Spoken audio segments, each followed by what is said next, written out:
ጤና ይስጥልን ውድ ተመልካቾቻችን፣ ሰበር ዜና ነው። ፕሬዝዳንት ቭላድሚር ፑቲን የፋሲካ ተኩስ አቁም አውጀዋል። ፕሬዝዳንት ዘለንስኪም ከፋሲካ ባሻገር ተኩስ አቁሙ እንዲቀጥል ፍላጎታቸውን አስቀምጠዋል። የ30 ሰዓታቱ ተኩስ አቁም ከዚህ በላይ እንዲሆን ፕሬዝዳንት ቮሎዲሚር ዘለንስኪ ሀሳባቸውን አጋርተዋል። እሁድ ሲያልቅ አብሮ ተኩስ አቁሙ ይጠናቀቃል።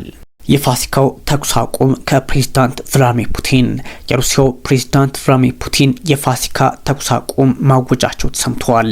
ይህም ትልቅ ፖለቲካዊና ወታደራዊ ለውጥ ተደርጎ ቢቆጠርም እስከ መጨረሻው ተኩስ አቁም ያስፈልጋል የሚል መረጃ እንዲሁ ከአሜሪካ ፖለቲከኞች ጭምር እየወጣ ይገኛል። ታዲያ ይህንስ ቢሆን ማናየበት በርካቶች የሚያነሱት ሀሳብ ነው። ከዚህ ባሻገርም የዩክሬን ፖለቲከኞች የተኩስ አቁም 30 ቀናት እንጂ 30 ሰዓታት ብቻ መሆን የለበትም የሚል ሀሳባቸውን በማጋራት ላይ ይገኛሉ።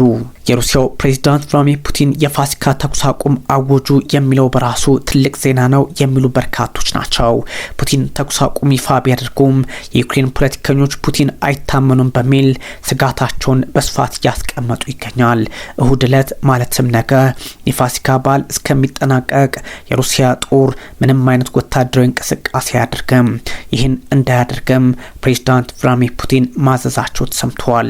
ለ30 ሰዓታት የሚዘልቀው ተኩስ አቁም በሞስኮና በኪየቭ ሰማይ ላይ የሰላም አየር እንዲነፍስ በር ይከፍታል በሚል በርካቶች ተስፋቸውን እያስቀመጡ ይገኛል። ያም ሆኖ ግን የሩሲያ ኃይሎች ለሚቃጣባቸው የትኛውም አይነት ጥቃት ምላሽ ለመስጠት ዝግጁ መሆናቸውን በግልጽ አስቀምጠዋል። አዋጁም በዚህ ልክ ነው የሚደነግገው። የዩክሬኑ ፕሬዝዳንት ቮሎዲሚር ዘለንስኪ ፑቲን በሰው ሕይወት ላይ ለመጫወት የሞከሩ ነው በሚል ለማጣጣል ቢሞክሩም ከ30 ሰዓታት በላይ ተኩስ አቁም ያስፈልገናል የሚል መረጃ አጋርተዋል። ጦራቸው ጥቃት ስለማቆሙ ሆነ ስለመቀጠሉም ያሉት ነገር የለም። ዘለንስኪ ቢባልም ቆየት ብለው በኤክስ ገጻቸው ላይ በጻፉት የሩሲያን ዱካ እንከተላለን ብለዋል። የሞስኮ ሰው አልባ አውሮፕላኖች አሊያም ድሮኖች ተኩስ አቁሙ ገቢራዊ ሊደረግ ከጥቂት ደቂቃ በኋላ ወይንም ቀደም ባለ ሰዓት በዩክሬን ሰማይ ላይ መታየታቸው ደግሞ ሌላ ስጋትን አጭሮባቸዋል። ፖለቲካዊ አንደምታው ለኪየቭም ሆነ ለሞስኮ ከትላንቱ ዛሬ ውስብስብ ነው ባይባልም በኢስተር ወይንም በፋሲካ ደግሞ ተስፋ ሊያገኙ ይችላል ተብሏል። የዩክሬን የውጭ ጉዳይ ሚኒስትር አንድሪ ሲቢሃ ዩክሬን አሜሪካ ላቀረበችው የ30 ቀናት ተኩስ አቁም እቅድ ቀድሞውንም ተገዥ ናት ብለዋል። ፑቲን ለ30 ቀናት ሳይሆን ለ30 ሰዓታት ተኩስ አቁም አድርገዋል በሚል በንጽጽር ለመተቸት ሞክረዋል። ያም ሆኖ ግን ፖለቲካዊ አንደምታው የጎላ እንጂ ሃይማኖታዊ ብቻ አይደለም በሚል በርካቶች ሀሳባቸውን በማጋራት ላይ ይገኛሉ። እንዳለመታደል ሆኖ ከፑቲን የመግለጫ ታሪክ አለን። መግለጫቸው ከተግባራቸው ጋር አብሮ የማይሄድ እናም የማይታመኑ ሰው ናቸው የሚል ሀሳብም እንዲሁ እየወጣ ይገኛል። ያም ሆኖ ግን አሁን በዩክሬን ፖለቲከኞች በኩል በተለይም ከፕሬዝዳንት ቮሎዲሚር ዘለንስኪ በኩል የንታረቅ አይነት አቋም እያራመዱ እንደሆነ ከመግለጫቸው መረዳት ይቻላል። ቃላት ምንም አይሰራም ይላሉ፣ ተግባር እንጂ ቃላት መቼውንም ቢሆን አያግዘንም በሚል የውጭ ጉዳይ ሚኒስትሩ ሀሳባቸውን አጋርተዋል። ከዘለንስኪ ጋር በተወሰነ መንገድ የተጋጨ ሀሳብ መሆኑ ደግሞ ግልጽ ሆኗል። ፑቲን አይታመኑም ነው የሚሏቸው። ፑቲን ደግሞ በራሳቸው መንገድ ትክክለኛውን አካሄድ እየተከተሉ እንደሆነ ለማስቀመጥ ይሞክራሉ። ያም ሆኖ ግን የፋሲካው ተኩስ አቁም ለበርካቶች ተስፋ የሰጠ ሆኗል። ከሰብአዊነት አንጻር በእኛ በኩል ተኩስ አቁም አድርገናል የሞስኮ ሰዎች ይላሉ። ፕሬዝዳንት ቮሎዲሚር ዘለንስኪ ደግሞ በራሳቸው መንገድ በሩሲያ ዱካ እንከተላለን ካሉ ነገሩ ሰላማዊ ሊሆን ይችላል። ያም ሆኖ ግን የዩክሬኑ ፕሬዝዳንት መግለጫ ከውጭ ጉዳይ ሚኒስትሩ ጋር የተጋጨ በመሆኑ ነገሩን ስብስብ ሊያደርገው ይችላል። ከዩክሬን በኩልም የኛ አይነት እርምጃ ይወሰዳል ብለን እናምናለን በሚል የሞስኮ ሰዎች ሀሳባቸውን አስቀምጠዋል። ከጀነራሎቻቸው ጋር የተነጋገሩት ፑቲን ለፋሲካ እንኳን ሰው አረፍ ይበል በሚል ለሁለቱም ወገኖች አሳቢ በመሆን ነገሩን በተኩስ አቁም ለ30 ሰዓታት አዝልቀውታል። የሩሲያ ጦር ጸባጫሪ ድርጊት ካየ ግን እርምጃ እንደሚወስድ ሳይታለም የተፈታ ነው ተብሏል። በእርግጥ አዋጁም በዚህ ልክ ያስቀመጠው ጉዳይ በመሆኑ በቀላሉ የሚታይ አይደለም። ከዚህ ቀደምም በ2023 በኦርቶዶክስ የገና በዓል ላይ እንዲህ አይነት ስምምነት ነበር። ነገር ግን እርስ በርስ ተጋሰሱ እንጂ ወይንም ደግሞ አንዳቸው ሌላኛውን አጥቅተዋል የሚል ክስ ከሞስኮ ከሞስኮም ከኪየቭም በኩል ወጣ። ዘንድሮም እንዲህ አይነቱ ነገር ላይቀጥል ይችላል ቢባልም አሁን ባለው ሁኔታ ግን በርካቶች ተስፋ ሰጥተዋል። ዘለንስኪም ቢሆን ምላሽ የሰጡበት መንገድ አግባብ ያለው በመሆኑ በርካቶች ተስፋ ላይ ጥሉበት አይችሉም ተብሏል። ከ30 ሰዓታት በላይ ተኩስ አቁም ያስፈልገናል በሚል ፕሬዝዳንት ቮሎዲሚር ዘለንስኪ ሀሳባቸውን አስቀምጠዋል። ዝግጁ ነን ለተኩስ አቁሙ የሚል ሀሳባቸውን ለማጋራት ሞክረዋል።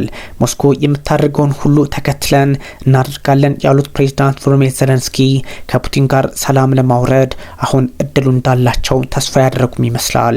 246 ሰዎች የእስረኛ ልውውጥ ደግሞ በዚሁ በፋሲካ በዓል ላይ ተደርጓል። ያ ማለት በተባበሩት አረብ ኤምሬቶች አደራዳሪነት የሆነውን ሁሉ ግምት ውስጥ ሲገባ ነው። ዛሬ ታዲያ ፕሬዝዳንት ቮሎዲሚር ዘለንስኪ እንዲህ አይነት መግለጫ አሊያም መልካም ነው የተባለውን ቢሰጡም ከሩሲያው ፕሬዝዳንት ቮሎዲሚር ዘለንስኪ በኩል የሚወጡ መረጃዎችን ደግሞ ግምት ውስጥ ማስገባት በርካቶች የሚጠብቁት ጉዳይ ሆኗል።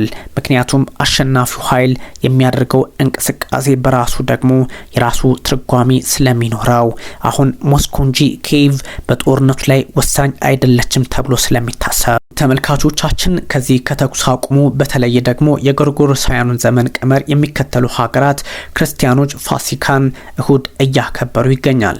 ከሳምንት በፊት ማክበራቸው ደግሞ የሚታወስ ነው። አንዳንዶቹ የጎርጎሮሳውያኑን የዘመን ቀመር የሚከተሉ ሀገራት ወይንም ክርስቲያኖች ፋሲካን ከሳምንት በፊት ማክበራቸው የሚዘነጋ አይደለም።